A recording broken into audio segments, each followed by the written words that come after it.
Assalamualaikum warahmatullahi wabarakatuh. Perkenalkan, nama saya Anissa Fitri dari Universitas Tomakaka Mamuju, Fakultas Ilmu Komputer, jurusan Teknik Informatika kelas A.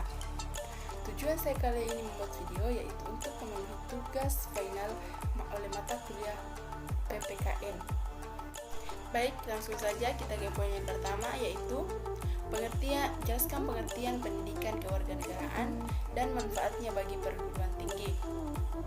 Pengertian pendidikan kewarganegaraan sejatinya adalah sebuah bentuk pendidikan untuk generasi penerus yang bertujuan agar mereka menjadi warga negara yang berpikir tajam dan sadar mengenai hak dan kewajibannya dalam hidup bermasyarakat dan bernegara. Manfaatnya bagi perguruan tinggi. Manfaat yang pertama yaitu agar mahasiswa dapat memahami dan melaksanakan hak dan kewajibannya secara santun, jujur, dan demokratis secara ikhlas sebagai warga negara Indonesia terdidik dan bertanggung jawab. Manfaatnya yang kedua yaitu agar mahasiswa memiliki sikap dan perilaku yang sesuai dengan nilai-nilai kejuangan, cinta tanah air, serta rela berkorban bagi nusa dan bangsa. Manfaatnya yang ketiga yaitu agar mahasiswa menguasai dan memahami berbagai masalah dasar dalam kehidupan bermasyarakat, berbangsa, dan bernegara, serta dapat mengatasinya dengan pemikiran kritis dan bertanggung jawab yang berlandaskan Pancasila, wawasan Nusantara, dan ketahanan nasional. Poin yang kedua yaitu menjelaskan implementasi Pancasila di berbagai bidang pada masa pandemi COVID-19. Pertama, bidang pendidikan. Pandemi COVID-19 menjadi tantangan yang cukup berat dalam penerapan nilai-nilai Pancasila di tengah kehidupan masyarakat, seperti krisis gotong royong, memperbaiki diri, dan kerukunan rentan untuk terkoyak.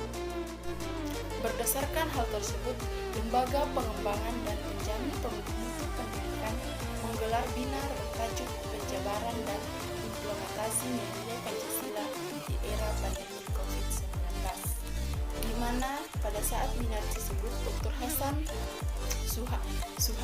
Suryono mengatakan bahwa pembentukan Pancasila merupakan doktrin negara pasca kemerdekaan Indonesia sebagai tindakan pemimpin dan warga negara harus berpijak pada nilai-nilai yang terkandung dalam Pancasila.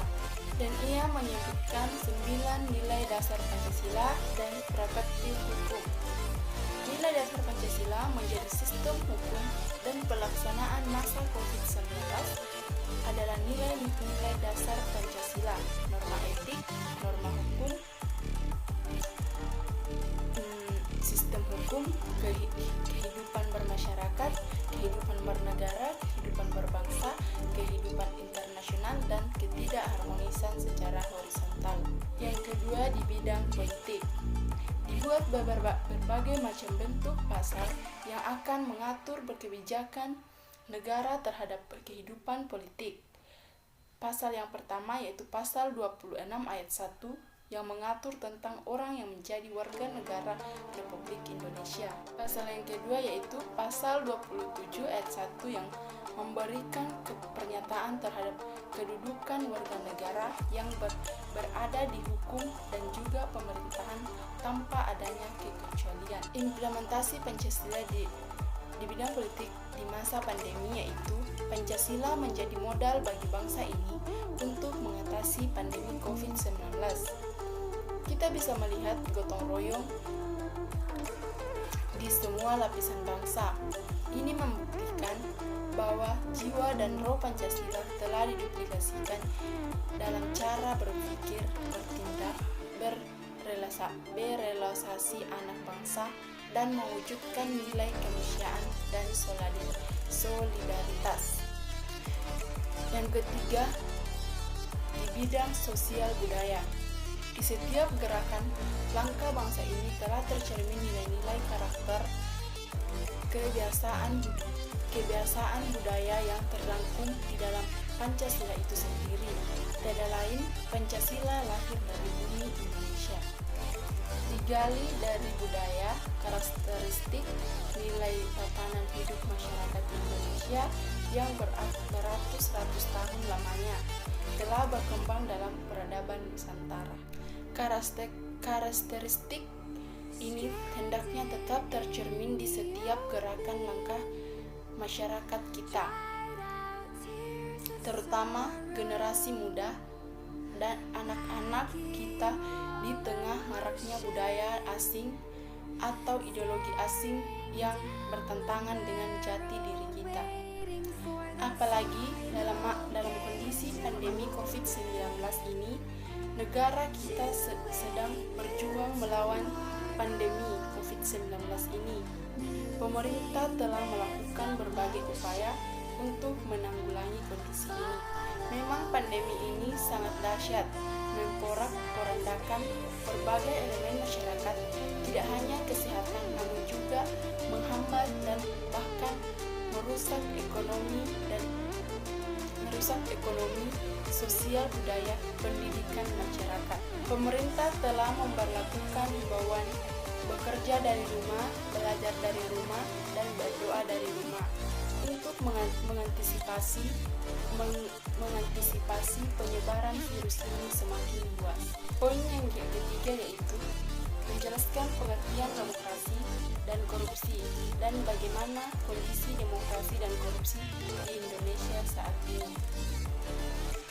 Pengertian demokrasi adalah sistem pemerintah yang diselenggarakan dari rakyat, oleh rakyat, dan untuk rakyat.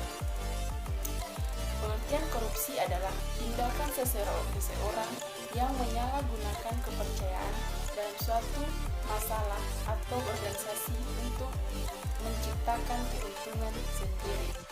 Korupsi di Indonesia berkembang sistematik. Bagi banyak orang, korupsi bukan lagi merupakan suatu pelanggaran hukum, melainkan sekedar kebiasaan. Dalam seluruh penelitian antar negara, Indonesia selalu menempati posisi terendah. Seharusnya keadaan ini bisa menyebabkan pemberantasan korupsi di Indonesia semakin ditingkatkan oleh pihak yang berwenang. Masa demokrasi kita tampaknya belum akan pulih dalam waktu dekat, namun akan tetap bercokol dalam kehidupan politik kita. Memang kita tidak akan mengarah pada bentuk pemerintahan otoriter, namun juga belum akan mengarah pada bentuk pemerintahan demokrasi tulen. Berbagai indikasi menjelang dan saat terjadinya pandemi COVID-19 tidak menunjukkan tanda-tanda yang mengarah pada dukungan bagi perbaikan demokrasi. Poin yang keempat yaitu menjelaskan dengan kata-kata sendiri tentang hal berikut. Yang pertama, undang-undang dan undang-undang dasar. Undang-undang adalah peraturan tertulis yang memuat norma hukum yang mengikat secara umum dan dibentuk atau diterapkan oleh pemerintah, oleh lembaga negara atau pejabat yang berwenang melalui prosedur yang ditetapkan dalam perundang-undangan. Sedangkan undang-undang dasar adalah undang-undang atau peraturan yang mengatur tentang sistem pemerintah, pembagian kekuasaan, dan wewenang badan-badan pemerintah yang bersifat umum dan mendasar. Kedua, Pancasila. Pancasila merupakan rumusan dan pedoman kehidupan berbangsa dan bernegara bagi seluruh rakyat Indonesia. Yang ketiga yaitu tentang Islam Nusantara. Islam Nusantara adalah suatu wujud empiris Islam yang dikembangkan di Nusantara setidaknya sejak abad ke-16 sebagai hasil interaksi, kontekstualisasi, indigenisasi, interpretasi, dan venakularisasi terhadap ajaran dan nilai-nilai Islam yang universal yang sesuai dengan realitas sosial. Kita masuk ke poin yang kelima yaitu tentang menjelaskan kondisi undang-undang Pancasila dan Islam Nusantara di Indonesia pada masa pandemi. Pertama, kondisi undang-undang di Indonesia. Kita dapat melihat dari segi undang-undang setidaknya kita memiliki wujud yang tegas mengatur spesifikasi penanggulangan wabah yaitu nomor Undang-Undang Nomor 4 Tahun 1984 terutama wabah menular, dan Undang-Undang Nomor 6 Tahun 2012 tentang karantinaan kesehatan. Kedua, Pancasila. Kondisi Pancasila di Indonesia. Pancasila sebagai ruh kepribadian bangsa yang mengingatkan bahwasannya bangsa Indonesia tetapi harus bekerja sama dan serta bersatu. Pandemi COVID-19 merupakan kewajiban bersama seluruh bangsa Indonesia agar mampu mengembalikan kondisi negara untuk menjalankan kehidupan bernegara kembali setelah berjuang melawan pandemi. Yang ketiga, kondisi Islam Nusantara di Indonesia. Adapun beberapa hal yang harus dilakukan umat Islam dalam menghadapi COVID-19. Yang pertama, menjaga adab Islam. Yang kedua, tidak panik dan menghindari hoaks. Yang ketiga, mematuhi imbauan beribadah. Yang keempat, mendekatkan diri kepada Allah. Yang kelima, kunut nasilah.